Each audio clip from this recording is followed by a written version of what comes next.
موسیٰ علیہ السلام کے زمانے میں بارش نہیں ہو رہی، آپ لوگوں نے کہا جی دعا کرو، تو آپ 70,000 اپنی قوم کو لے کر نکلے اور بارش کی نماز پڑھی اور دعا کی تو دھوپ تیز ہو گئی۔ تو موسیٰ علیہ السلام کہنے لگے یا اللہ، ہم نے تو بارش مانگی، تو نے دھوپ تیز کر دی۔ تو اللہ تعالیٰ نے کہا موسیٰ، یہ تیری قوم میں ایک آدمی ہے، پچھلے 40 سال سے ایک کام مجھے راضی کرنے کا نہیں کیا، جب تک وہ کھڑا ہے بارش نہیں ہوگی، اس سے کہو یہاں سے دفع ہو جاؤ۔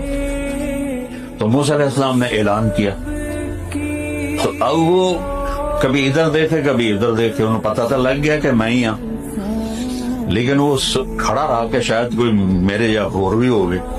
جب کوئی بھی نہیں نکلا تو کہنے لگا کہ لو خرجت ففضحت نفسی، اگر میں باہر نکل آؤں تو ذلیل ہو جاؤں، لو مکثت منع المطر، اور اگر میں کھڑا رہوں تو بارش بند ہو، کیا کرو؟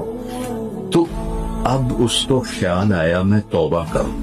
اب یہ توبہ نمبر 1 نہیں ہے، یہ توبہ عزت بچانے کے لیے۔ خیال میں آ رہی میری بات؟ ایک توبہ ہے یا اللہ میں تجھ سے ڈر گیا، میں تیری محبت میں توبہ کرتا ہوں۔ ایک ہے کہ میں بے عزت ہونے لگا ہوں اور میں توبہ کرتا ہوں۔ تو یہ سمجھ میں آ گئی میری بات؟ تو کوئی ہاں ہوں تو کرو، چلو شکر۔ اب وہ سمجھ میں، اب اس بات سمجھ میں آ رہی کہ وہ اپنی عزت بچانے کے لیے، نہ کہ اللہ کی محبت میں، کہتا ہے یا اللہ عصیتک 40 سنة فأمہلتنی، یا اللہ 40 سال تیری نافرمانی کی اور تو مجھے چھپاتا رہا، جئتک تائبا فاقبلنی، میں توبہ کرتا ہوں، میری عزت رکھ لے۔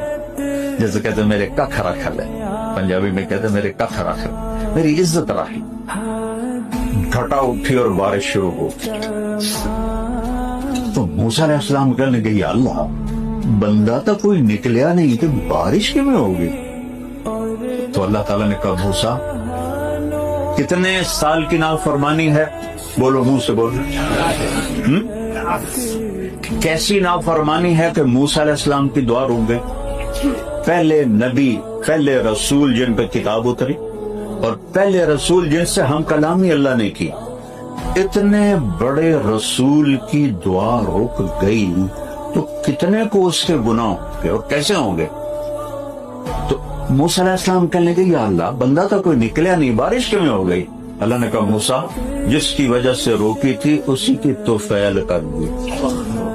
اتنی جلدی کوئی صلح کرتا ہے؟